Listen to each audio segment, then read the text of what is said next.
Hey everyone, welcome to the channel, and I hope you enjoy the video. Hello there.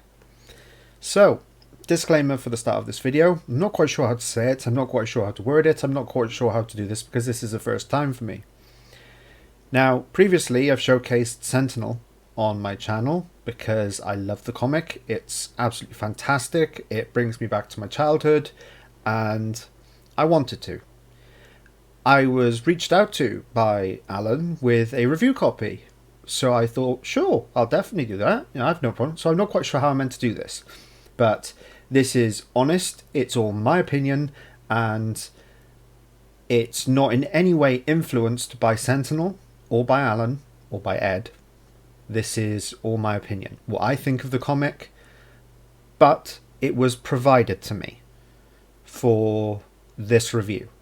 So there's that.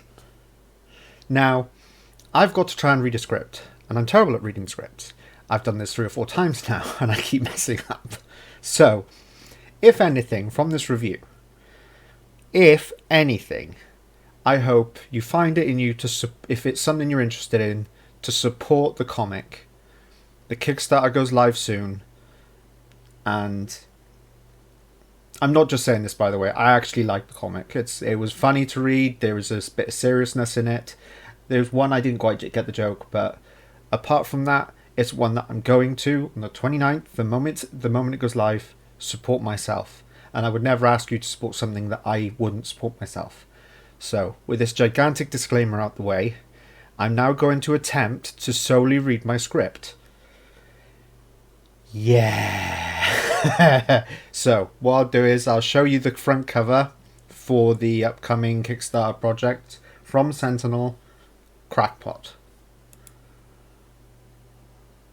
There you go. Now, watch me fail reading my script. From Sentinel, an amazing local self-published comic with the help of some friends, comes a new Funny Pages comic for adults and big kids alike. Writers include Sentinel's own Alan Holloway, 2000 AD's Michael Carroll, writer/artist from Deadly Irish Histories, John Farrelly, and the artists include Sentinel's Ed Doyle, and from the likes of the 77, Blazer and Brawler, among others, there is Morgan Gleave, Paul Spence, Stephen Matthews, David Metcalf-Carr, apologies if I've mispronounced your name, mate, and lastly, Andrew Richmond. There is quite a few laughs to be had in this comic, with one on a more serious note, that being the one named as a tribute to Roy of the Rovers strip, Tommy's Troubles. The strip itself is called Tammy's Troubles, and is about a homeless girl who has an inherent talent for the great game of football. This style reminiscent of the older Buster comic that would have a realistic story among the Jollies, such as Marnie the Fox and Leopard from Lime Street. From the cover itself, I personally found myself laughing quite a lot. Granted, the humor may not be for all, but it certainly got a chuckle from me. Continuing from the cover, Ivor by Stephen Matthews kept me laughing, and the art style is beautiful. Neolithic, as in Neolithic, and Tim was a humorous story in the vein of a cat versus a dog rivalry, written by Alan Holloway and art by Ed Doyle. It feels like it definitely comes from people who know what it's like to have pets. Now, I know Alan has a cat. I'm not quite sure if Ed has a cat or a dog, but trust me, you can see it from the comic. You can see it. Not necessarily from what I'm showcasing here, but you can definitely see it. Now, whilst a great story, I didn't quite get the humour of the next story, Illegal Aliens.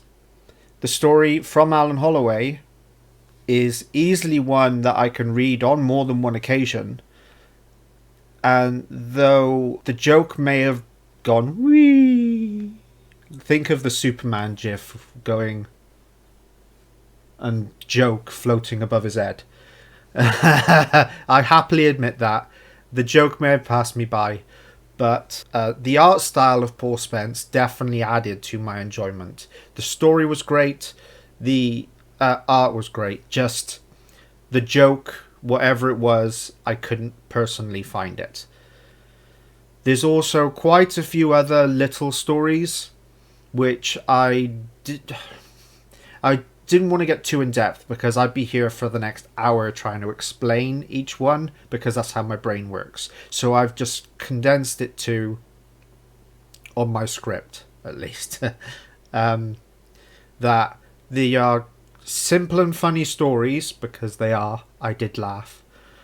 And they're called Mad Scientist, that's mad with two D's, I Kid, like iPhone, Gamester, and Bare Minimum.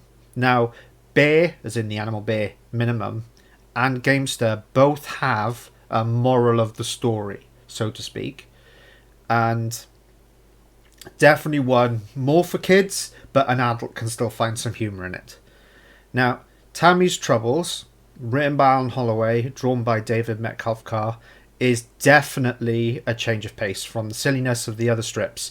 I certainly am looking forward to seeing how it ends, which I am. Now, I'm going to sort of jump in from my script here. I may sound like a robot reading, but trust me, if I didn't focus on the script, and it may sound like a robot coming across, if I didn't focus, I'd be all over the place. That you've seen my other videos when I get pickups and stuff. I'm no good with scripts. Everything's off the top of my head and it flows. So it flows better that way. So again, yeah, if it sounds like I'm a robot, I apologise. It is. For Tammy's Troubles, I am looking forward to see where it goes next. It's an interesting story and it's the start because after on the last panel it says at the bottom to be continued, so I'm definitely looking forward to seeing where that goes. The next story, Furious 4, definitely had me laughing out loud, and I will say as a cat owner I know the feeling. We all don't know what's going through our pets' minds, and if you have more than one, you often find that they're either talking with each other in a corner somewhere, like hiding in a corner, and you just look at them and they just look at you and as if you're thinking, what the hell are they thinking? Well, imagine they were having their own little mini adventure. That's what Furious 4 is. It's a complete adventure, and then it's just a bunch of animals and their owner. Hilarious. I loved it. I reckon you guys will too, especially if you're a cat owner. Well, most people are these days, but if you're a cat owner, you will absolutely love Furious 4. Buck O'Near Time Pirates, a wonderfully drawn and told story from John Farrelly. If you like pirates, if you like time travel, if you like dinosaurs, if you like adventure in general, you will like Buck O'Near Time Pirates. Trickster. The last story in the book. It was written by Alan Holloway and drawn by David Metcalf Carr. It's more cheeky humour, but I would say it's definitely there's definitely a message, but the message is how to chicken out of chores. There's a pun in there. You'll see why if you back the comic. The comic itself will, in physical form, be a US format and will fit into those baggies that you get for your comics. Also fit into those long boxes quite well. It's 32 pages, full colour. The Kickstarter starts on the 29th of May and will run till the 3rd of July. They're asking a modest goal of only £600.